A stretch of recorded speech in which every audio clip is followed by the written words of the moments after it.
Hey there, welcome back to Codenuke. तो इस video को देखने के बाद तुम समझ पाओगे कि क्या होता है इंक्रीमेंट ऑपरेटर और क्या होता है डिक्रीमेंट ऑपरेटर। ये दोनों ऑपरेटर अरिथमेटिक ऑपरेटर के ही पार्ट होते हैं, लेकिन ये काफ़ी जगह यूज़ होते हैं। दैट्स वाई मैंने सोचा इसको अलग से समझाया जाए, एक अलग से वीडियो बना के ये सारे कॉन्सेप्ट को क्लियर किया जाए। तो चलो फिर समझते हैं क्या है इंक्रीमेंट ऑपरेटर। तो ये जो इंक्रीमेंट ऑपरेटर है ना, नाम से ही समझ में आ रहा है कि किसी भी वैल्यू को इंक्रीमेंट करने के लिए, इंक्रीज करने के लिए यूज़ होता है।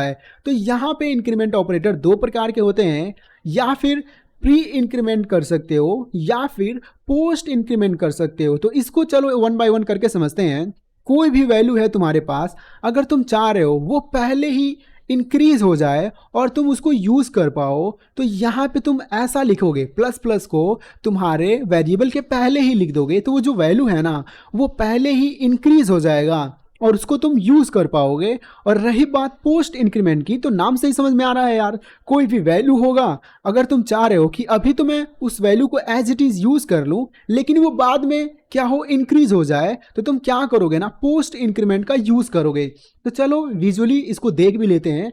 अभी मैंने कहा कि यहाँ पे क्या होगा, यहाँ पे एक वेरिएबल होगा जिसका नाम x है, उसमें मैंने क्या किया, कोई वैल्यू स्टोर करा लिया। यहाँ पे वैल्यू है 5। तुम चाह रहे हो कि ये पहले ही इंक्रीमेंट हो जाए, तो मैं क्या कर रहा हूँ, पहले ही इंक्रीमेंट कर ले रहा हूँ, या फिर इसको डायरेक्टली मैं क्या कर रहा हूँ, कंसोल डॉट लॉग भी कर दे रहा हूँ। तो मैं क्या कर रहा हूँ, पहले ही इंक्रीमेंट करके इसको प्रिंट करा दे रहा हूँ। तो अभी तुम समझना कि ये क्या है, ये है ए में क्या स्टोर है, 5 स्टोर है, जाहिर सी बात है, दिख भी रहा है 5 स्टोर है। 5 को मैं चाह रहा हूँ ना पहले ही इंक्रीज हो जाए। कितना इंक्रीज हो जाए, 1 इंक्रीज हो जाए। क्योंकि पिछले वीडियो में ही समझा हमने कि अगर मान लो ए इक्वल टू a+1 करोगे ना, या फिर लिख रहे हो a+1, तो ये दोनों बराबर ही होता है, समझ रहे हो। ये दोनों अगर a++ लिखो या फिर a इक्वल टू a+1 लिखो, ये दोनों बराबर ही होता है, समझ रहे हो। तो हम चाह रहे हैं कि पहले ही ये इंक्रीज हो जाए और हम लोग उसको यूज कर पाए। कितना से इंक्रीज होगा, 1 से इंक्रीज होगा। तो यहाँ पे तुम देख भी रहे हो, जैसे पहले 5 था, अभी 1 से इंक्रीज हो गए, यहाँ पे 6 हो गया है।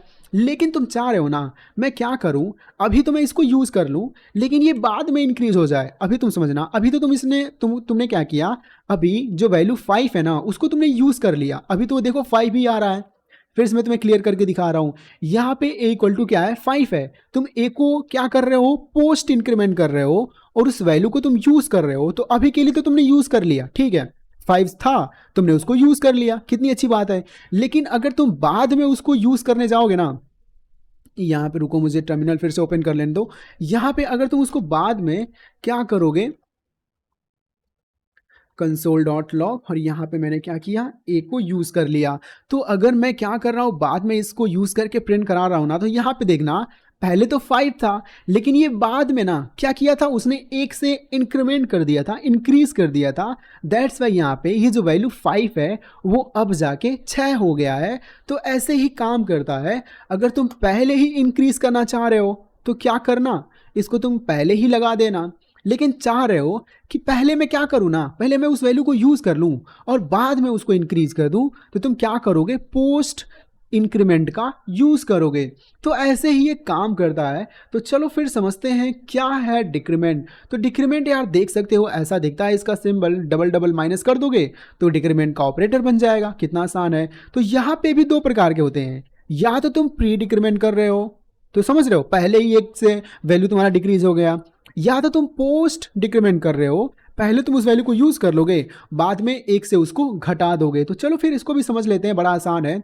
अच्छा एक बात बताओ, मैं इसको रिमूव करके इसके पहले ही मैं क्या कर रहा हूँ, प्री डिक्रीमेंट कर दे रहा हूँ। तो यहाँ पे देखना, ये वैल्यू क्या है, ये वैल्यू 5 है। कहाँ पे स्टोर है, एक वेरिएबल में स्टोर है। उस वेरिएबल में क्या कर रहा हूँ, मैं पहले ही डिक्रीमेंट कर दे रहा हूँ एक वैल्यू। तो यहाँ पे देखना, जो पहले 5 था अभी जाके 4 हो गया है। लेकिन मैं क्या कर रहा हूँ, मैं कह रहा हूँ कि यार अभी तो मैं वैल्यू इसको मैं यूज़ कर लूँगा, बाद के लिए ना मैं इसको डिक्रीमेंट कर दूंगा। तो अभी मैं इस वैल्यू को यूज़ करूंगा तो ये तो 5 ही आ जाएगा, लेकिन बाद में इसको अगर मैं यूज़ करना चाहूँगा ना, तो ये क्या प्रिंट कर देगा, 4 प्रिंट कर देगा।